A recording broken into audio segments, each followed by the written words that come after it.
बिस्मिल्लाहिर्रहमानिर्रहीम। ए लेवल के लिए अल्लामा इकबाल की नज़मों का सिलसिला जारी है और जिब्रील व इब्लीस उनका एक मुकालमा है जिसके ऊपर आज बहस होगी। ए लेवल चाहे बीकन हाउस की है, चाहे LGS की है, चाहे सिटी स्कूल की है या ओवरसीज़ की है, सबके लिए ये लेक्चर एक जैसे हैं और वो इनसे इस्तिफ़ादा कर सकते हैं। अल्लामा इकबाल की जो नज़में हैं उनमें उन्होंने अपना एक ख़ास नुक्ता नज़र मुसलमानों के बारे में पेश किया हुआ है। इसी सिलसिले में ये एक जिब्रील और इब्लीस एक नज़म है जो मुकालमा की सूरत में है। और जैसा कि आप सब जानते हैं, मैं भी जानती हूँ कि जिब्राइल इब्लीस यानी हज़रत जिब्राइल और शैतान जो पहले हज़रत जिब्राइल के साथ जन्नत में था और उनका साथी था, फिर अल्लाह ताला ने उसे धत्कार दिया। ये आप सब जानते हैं कि हज़रत आदम के साथ ही उसे दुनिया में भेज दिया गया। और अब काफ़ी अरसा गुज़र जाने के बाद हज़रत जिब्राइल ने शैतान से कुछ सवालात किए और उससे पूछा कि ए मेरे पुराने साथी, बता तू अब इस दुनिया में किस तरह से गुजारा कर रहा है। इब्लीस ने कहा कि यहाँ सोज़ो साज, दर्द व दाग, जुस्तजू, आरजू के सिवा कुछ नहीं। जिब्राइल ने कहा कि आसमानों पर तो तेरा हर वक्त ज़िक्र रहता है, सब तुझे ही याद करते हैं। क्या ऐसा नहीं हो सकता कि तू अपने गुनाहों की माफ़ी मांग ले और दोबारा से वो रुतबा हासिल कर ले जो अल्लाह ताला ने तुझे दे रखा था। इब्लीस कहता है कि ए जिब्राइल, तू इस राज से वाकिफ़ नहीं कि जब से मेरा सबूत टूटा है तो मुझ पर ऐसा नशा तारी हुआ है जो उतर नहीं सकता। मैं इस दुनिया में रह रहा हूँ और मैंने यहाँ के महल और कूचे देख लिए हैं।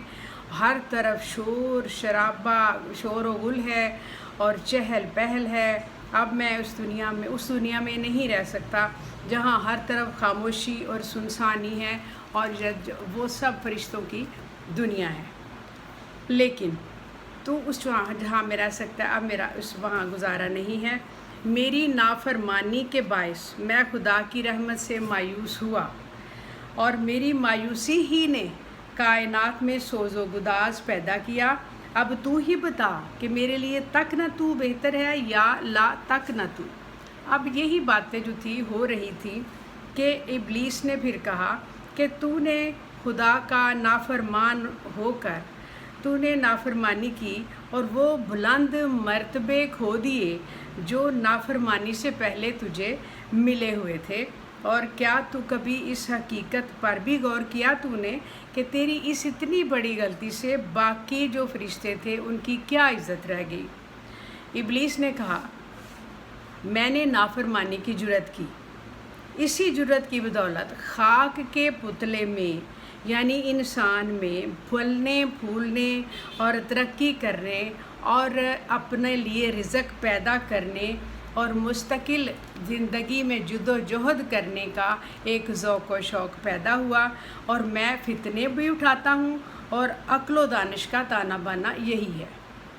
तू सिर्फ़ एक तरफ खड़ा नेकी और बदी के जंग का तमाशा देखता है। मैं इस जंग के तूफ़ान में बैठा हूँ और इसकी बेपनाह लहरों के थपेड़े खाता हूँ और तू मेरे उठाए हुए तूफ़ानों ने समंदरों, दरियाओं और नदियों में क़यामत बर्पा कर रखी है। इसका नज़ारा तो किया होगा। और इन तूफ़ानों में हज़रत खिज़र भी बेबस थे और हज़रत इलियास भी।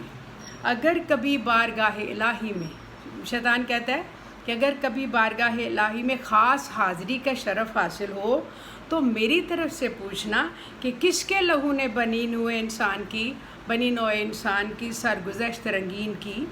और ये दिल आवेज़ी ये मेरा ही लहू था जिसने सब कुछ मुहैया किया। मैंने नाफरमानी की और जुज़ व कुल के मालिक खालिक से टकरा गया और लिहाजा इस ज़ात पाक के दिल में कांटे की तरह खटक रहा हूँ। तेरी हैसियत क्या है? ये कि हर लहजा अल्लाहू अल्लाहू अल्लाहू, तू तो बस यही है और मेरी वजह से ही इस दुनिया में सारी रौनक है और मैंने ही सब कुछ सबके दिलों में ज़ौक़ व शौक़ पैदा किए हैं। میری طرف سے اللہ تعالیٰ سے پوچھنا کہ کیا مجھے اس طرح سے کرنے کے لیے یہ دنیا میرے لیے بنی تھی؟ کیا مجھے دنیا میں بھیجنے کے لیے یہ دنیا بنائی تھی؟ کیونکہ مجھے اس میں تو میرا قصور نہ ہوا۔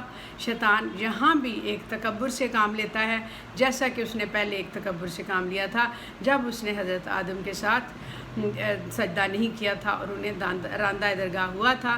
یہاں بھی ایسا ہی ہوا۔ یہ جو ہے یہ ایک مکالمے کی صورت میں میں نے آپ کو سمجھائی، یہ کہانی کی صورت میں آپ کو سنائی، اور آپ اس کو اپنے الفاظ میں سوال و جواب کے سلسلے میں اس کو شامل کیجئے اور اچھی طرح سے اس کو سمجھ کے سن کے سمجھیں اور پھر اس کو پڑھیں اور شیئر بھی کریں، لائک کریں۔ یہ آپ کے اور دوسرے بچوں کے فائدے کے لیے ہے۔